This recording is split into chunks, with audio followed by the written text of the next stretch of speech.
今日こそやってやるぞ。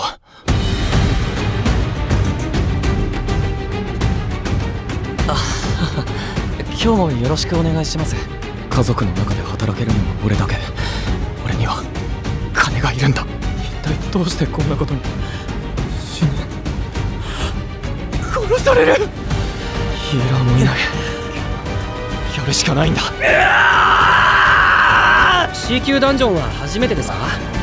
大丈夫、僕が守って差し上げます。その背中を見て学ぶ。教官役ですか？私が指導者に向いているとは思えませんが。あなた覚醒後の覚醒をしたんじゃありませんか？せっかく命拾いしたのに、いつまでおじけづいてるつもりだ。こんなところで死んでたまるか。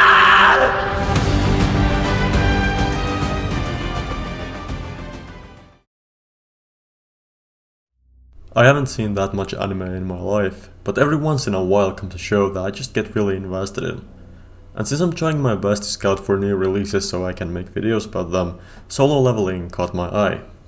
I've been watching it weekly for pretty much its entire runtime, and I have to say, never once have I felt like it would be a drag to return to it every Saturday.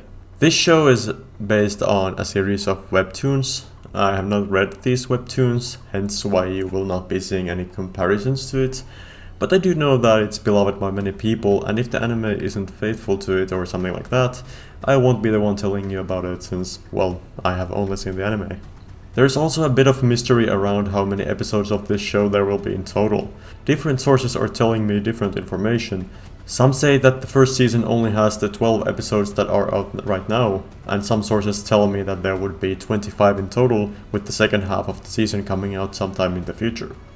I genuinely don't know what the truth behind this is, so please, if you happen to know, let me know in the comments. If it turns out that season 1 will have another set of episodes, I'm not sure if I'm going to make a video about them, when and if they will release, but yeah, we'll see that when the time is right. Solo Leveling is set in a world where dungeons have started to appear all over the place. People who go into these dungeons to fight the monsters within are known as hunters, and they are ranked from E rank to S rank, which obviously tells their skill level.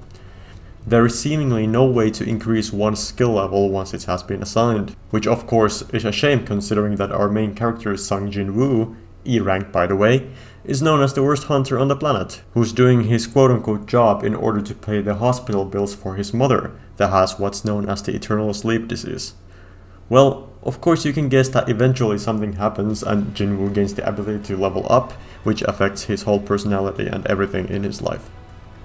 The best way to describe Solo Leveling is that it feels like a video game. The dungeons, the monsters, the boss fights, the menus that appear on the screen for the main character, different stat boosting items, and the whole thing about leveling up is very video gamey, and I think it works pretty damn well in the world. Whether they are actually in some sort of a video game or if this is their actual reality remains to be seen, and it makes for a nice mystery that the viewer will be left to ponder for the entirety of the runtime. There are a lot of references that people who play a lot of video games can spot, and there can be references to other stuff as well. For example, a friend of mine pointed out that Jin-woo's training schedule is a reference to One Punch Man, which is a show that I haven't seen, but that's still really cool to see. The absolute strong suit of Solo Leveling is definitely its action and animation. It has some of the best action scenes I've seen in a good while, and they are always super enjoyable to watch.